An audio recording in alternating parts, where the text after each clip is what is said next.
Bonjour and bienvenue.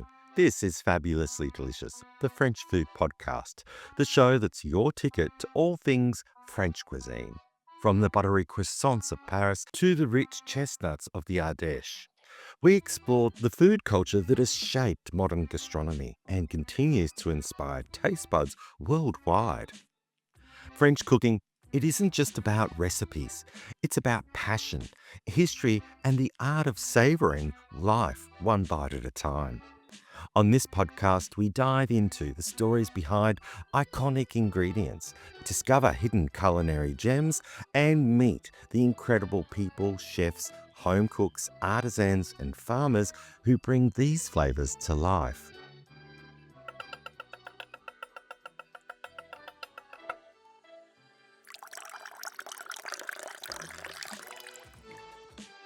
I'm your host, Andrew Pryor. Enchanté. Enchanté. Once I was a MasterChef Australia contestant, and now I call France home. Here I spend my days cooking, tasting, exploring, and celebrating the extraordinary food, wine, and traditions of this beautiful country. And I can't wait to share it all with you, my fabulously delicious audience. In today's episode, we're turning our attention to a true seasonal treasure, Châtaignes, the chestnuts of France. From the mountains of the Ardèche to the bustling streets of Lyon and Paris, we'll explore their history, the varieties that make them unique, the festivals that celebrate them, and of course, the many ways they appear in French kitchens and their desserts. So grab a cup of hot chocolate, a cozy blanket, or maybe even a roasted chestnut or two, and get ready to fall in love with this humble, versatile, and delicious ingredient. Welcome to Fabulously Delicious. Today on Fabulously Delicious, we're diving into the world of the châtaigne, spelt Chataignes. They're chestnuts and are the fruit of the chestnut tree, and the word refers both to the outer fruit and the delicious edible seed tucked inside. They're the true chestnuts of France, not to be confused with the horse chestnut, whose seeds are toxic despite the similar name. Wrapped in a silky protective casing known as the bogue, these autumn treasures trace their name back to Latin castagna, a root shared by many European languages. Today, we crack them open and discover their place in French food and culture. Chestnuts may look simple from the outside, but botanically, it's a remarkably intricate little fruit. Each one is encased in a thin, leathery shell, brown, glossy, and firm to the touch. This shell is technically the pericarp, made up of classic trio found in many fruits: the epicarp, the mescocarp, and the endocarp. What we often think of as the nut inside is actually the seed. And the chestnut separates cleanly from its spiky outer casing thanks to a small attachment called the hilum. Chestnuts are considered dry descent fruits, meaning when they reach maturity, their protective bogue naturally splits on its own. And because the shell and the seeds' inner skin aren't fused together, botanists classify the chestnut as an achene, much like a sunflower seed. Many chestnut varieties develop one or two flattened sides, and on the rounded side you'll spot a tiny tuft, known poetically as the torche. This is the dry remnant of the pistil and floral stigmas, the last trace of the flower that once was, and it shelters the tender germ at the core of the seed. Inside, the edible kernel is wrapped in a reddish, slightly bitter skin called the tan, rich in tannins and notorious for clinging to every fold of the nut. This must be removed before cooking or eating. A key distinction in French terminology comes from this inner membrane. When the tan does not divide the kernel into sections, the fruit is called a marron. A typical chestnut weighs anywhere from 10 to 25 grams, depending on the variety and the terroir. Nutritionally, chestnuts are quite different from other nuts. Fresh chestnuts are naturally low in fat, low in cholesterol and sodium, and offer only modest amounts of protein. But they're rich in complex carbohydrates, with up to 35% starches and natural sugars that continue to develop in the weeks after harvest. They provide around 5% dietary fiber and are a good source of potassium, magnesium, and even vitamin C, a rarity among the nuts. When dried and milled into chestnut flour, their carbohydrate content rises to over 75%, making it a naturally sweet, gluten-free, energy-dense ingredient. All of this wrapped inside the edible kernel. The story of the chestnut in Europe stretches back thousands of years. Woven into the fabric of daily life long before potatoes or corn made their way across the Atlantic. Ancient Mediterranean civilizations recognized the chestnut tree as a precious source of, especially in inland regions where the climate was cooler, wetter, and far less suited to olive cultivation. Here the chestnut thrived. Archaeological evidence shows that chestnuts were cultivated from antiquity, becoming a cornerstone food source for communities scattered across the mountain ranges and forest valleys of Europe. In France, the chestnut found its spiritual home in regions like Ardèche and Limousin, Corsica, and parts of the Auvergne, where wheat was difficult to grow and chestnut trees provided a reliable alternative. Villagers depended on the chestnut harvest the way others depend on grain, and it wasn't just a staple, it was survival.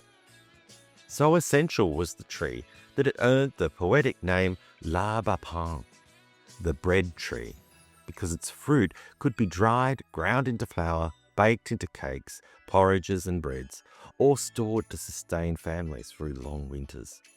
And at the same time, it was also affectionately called l'arbre à saucisse, the sausage tree, because chestnuts were widely used to feed pigs, contributing to the rich tradition of French charcuterie. For centuries, chestnuts were the backbone of rural economies.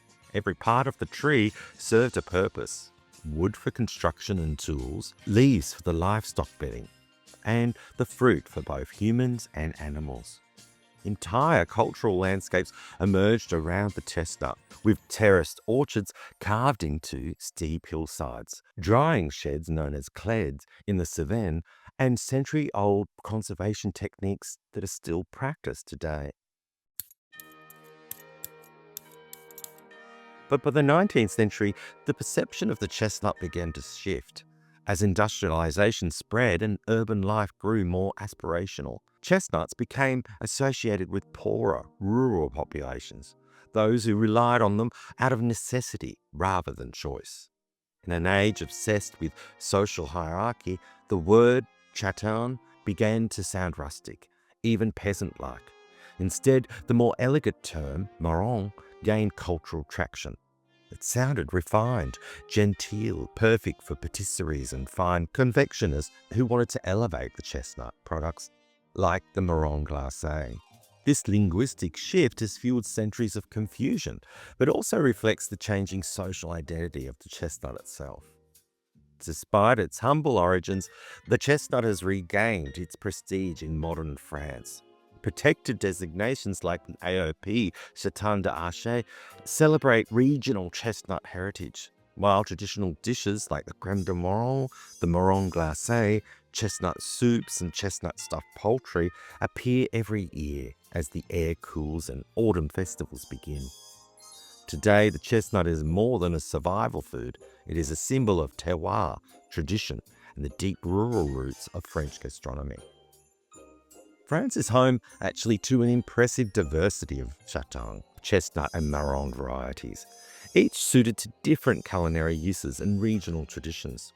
Chestnuts can vary widely in size, from 5 to 30 grams depending on their species and cultivator, with certain Asian or hybrid types easily recognized by their larger hilum, the small attachment point where the nut meets the shell.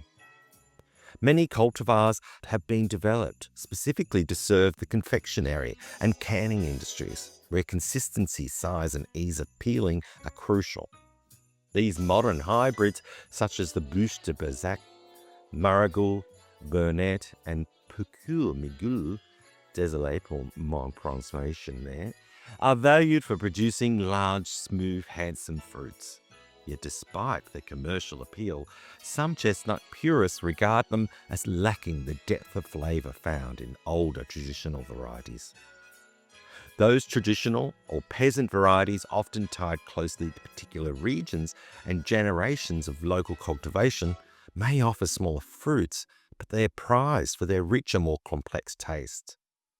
Names like Combal, Bouche Rouge, Sardon, also famed as the Marron de Lyon, Pellegrine, the Pourette, Merle, and the Bouche de Cloche appear frequently in French orchards and markets. These heritage cultivators are celebrated by chefs and chestnut enthusiasts alike, not only for their flavour, but also for their link to regional identity and their centuries of rural tradition. In France's chestnut growing heartlands, choosing the right variety is considered essential. And after all, the character of a chestnut dish begins with the tree that grew it. One of the most celebrated chestnut traditions in France is the AOP Châtaigne d'Ardèche, a protected designation that safeguards both the heritage and the exceptional quality of the chestnuts grown in the Ardèche region. Chestnut cultivation here dates back to the Middle Ages, when the rugged, mountainous landscape made cereal farming difficult, but proved perfect for the hardy chestnut tree. Over centuries, entire villages depended on these orchards, so much so that the Ardèche earned the nickname Le Pays de la Châtaigne, the land of the chestnut. The AOP itself was officially granted in 2006, helping to preserve not only the fruit, but the centuries-old know-how behind its cultivation, harvesting and processing. The AOP covers a vast swath of southwest France, stretching across the Mont d'Ardèche, the Cévennes foothills, and the terrace slopes carved by generations of chestnut farmers. These dramatic landscapes, with their unique soils and microclimates, give the chestnut its distinct character. The designation applies to several heritage varieties, each prized for its flavour, texture, and suitability for traditional preparations. What makes it so valued is the remarkable balance of sweetness, nuttiness, and fine, tender flesh that peels easily and cooks beautifully. Whether roasted, candied, turned into creamy puree, or milled into chestnut flour, these chestnuts embody the terroir of the Ardèche and the craftsmanship of the producers who continue to keep this ancient culture alive. Another star of France's chestnut heritage is the Marron de Lyon, a name that carries both history and culinary prestige. Though technically derived from the traditional chestnut variety Sardon, the Marron de Lyon has been prized since at least 17th century. Lyon, already a gastronomic capital thanks to its bustling markets and the traditions of the Mère Lyonnaise, embraced this large, beautiful shaped chestnut as its own. Over time, the Marron de Lyon became synonymous not only with quality, but with the festive cooking, luxury confectionery, and the rich culinary identity of the region. What makes the Marron de Lyon so sought after is its exceptional calibre. It's large, smooth, and typically unpartitioned inside, which classifies it as a true marron rather than a châtaigne. Its inner skin, the tan, peels easily, and the flesh is sweet, delicate, and remarkably consistent, making it ideal for high-end preparations like marron glacé, refined patisserie, and elegant savoury dishes. Lyon chefs and confectioners have long championed it for the versatility and flavour and its association with the city's gastronomic traditions, which only adds to the city's prestige. Today, the Marron de Lyon stands as one of the most emblematic and celebrated chestnuts in France. A perfect example of how a humble fruit can become a regional treasure.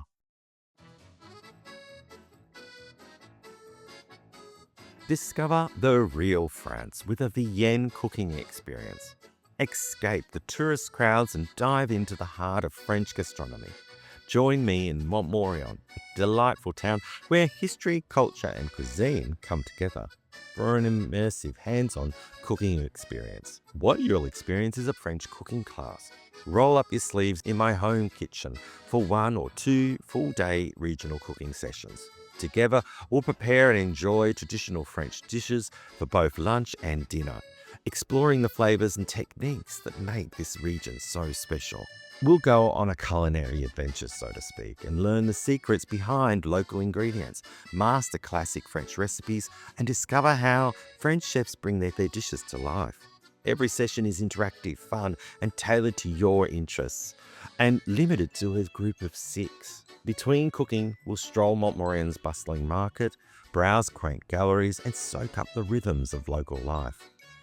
Then we'll have excursions to either places like Limoges, nearby Cévennes. We might even venture as far as the Loire Valley for some of its chateaux, for a little culinary inspiration. Together with this small group, we'll enjoy the fruits of our labour, paired with local wines, and we'll savour in the joy of cooking and drinking like a true local. New dates are available now from May through to September in 2026 and 2027. Whether you're traveling solo, as a couple, or with friends, these experiences are intimate, hands-on, and designed to immerse you fully in the flavours of France. It's more than just a cooking class. It's a chance to live the French way of life, guided by a passionate host. That's me, who loves sharing the culinary heritage of this region. Ready to cook, taste, and experience the real France? Then visit andrewpryorfabulously.com for all the details. Your next great adventure awaits. I can't wait to welcome you to Montmorillon. In France, chestnuts appear in an extraordinary range of preparations, from the simplest rustic snacks to elaborate festive dishes. French chestnuts can be cooked in countless ways: boiled, roasted, grilled in the oven, cooked under ashes, or tossed in a classic perforated pan over an open flame. Though they can technically be eaten raw, they're dense and difficult to digest unless chewed thoroughly, so most people prefer them cooked. One of the most iconic sights of a French winter is the street vendor calling chaud les marrons, hot chestnuts, a tradition especially cherished in Lyon's Cru Rousse district during the Vogue de Marron, a neighbourhood festival that has been running for more than 150 years. Chestnuts also play an important role in Francophone Alpine culture. In French-speaking Switzerland, beloved autumn meal, brissolé, features warm, grilled chestnuts served alongside grapes, cheese, charcuterie, and glasses of white wine. The chestnuts are roasted in a rotating drum, and villagers celebrate their lively festivals. In the kitchen, chestnuts are remarkably versatile. They can be candied or crystallized into luxurious marron glacé, soaked in alcohol, churned into intensely sweet crème de marron, or simmered in jams and syrups. When dried and ground into flour, chestnuts become a vital ingredient in regional cooking, especially in places like Corsica, where chestnut flour forms the base of traditional dishes, like poulende, a rustic loaf sliced and grilled, often served with cheese or cured meats. Chestnut flour, when mixed at about 30% with wheat flour, is also used to make breads, cakes, crepes, and patisseries, lending them a natural, sweet, nutty flavour. Chestnuts shine particularly during the winter holidays across France and much of Europe. They're a staple of Christmas and New Year feasts, most famously in the classic dinde au marron, roast turkey, stuffed or served with chestnuts. They can be simmered, pureed, or simply boiled in a large traditional pot called a tube. Beyond the festive table, chestnuts appear in a wide spectrum of regional specialities. Local chestnut delicacies also flourish in places like Corsica and Sardinia, where the fruit remains a foundational ingredient of daily cooking.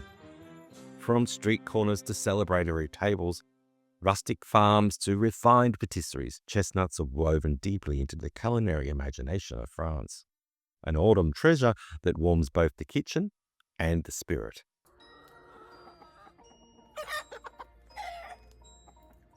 One of the most beloved chestnut products in France is the crème de marron, the thick, velvety sweetened chestnut paste that generations of French children, and plenty of adults, including myself, have happily eaten by the spoonful.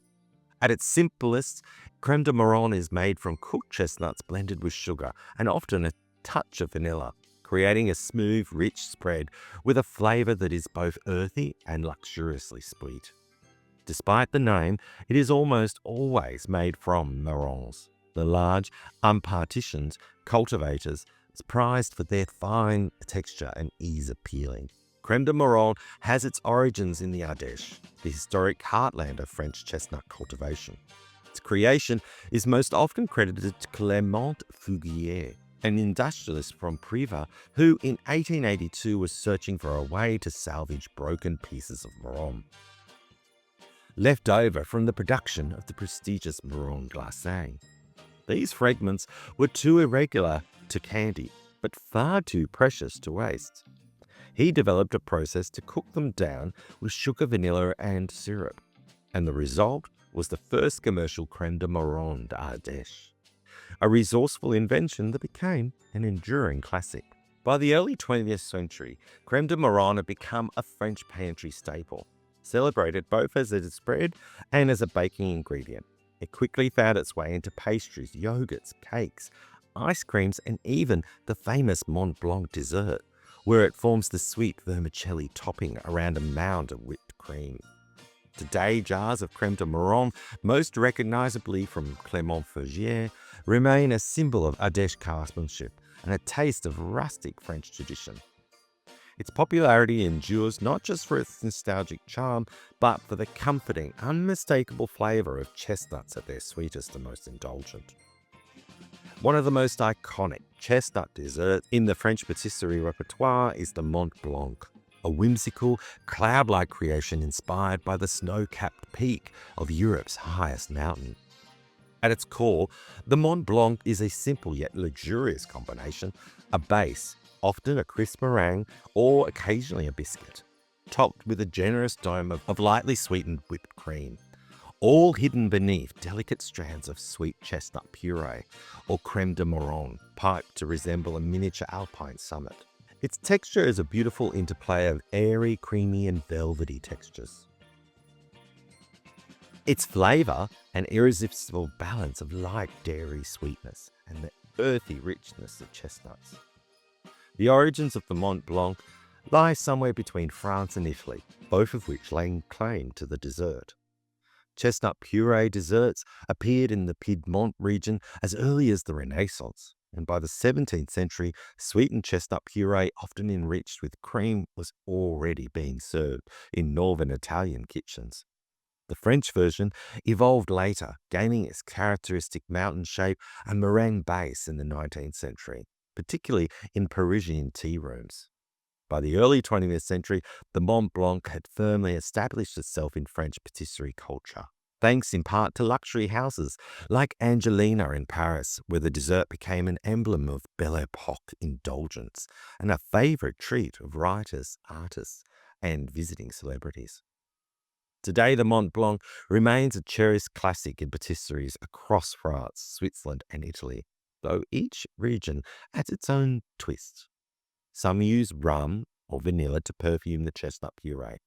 Others fold in mascarpone or creme fraiche into the whipped cream. But wherever it's made, the dessert captures the cozy flavours of autumn and winter, showcasing the chestnut at its most elegant.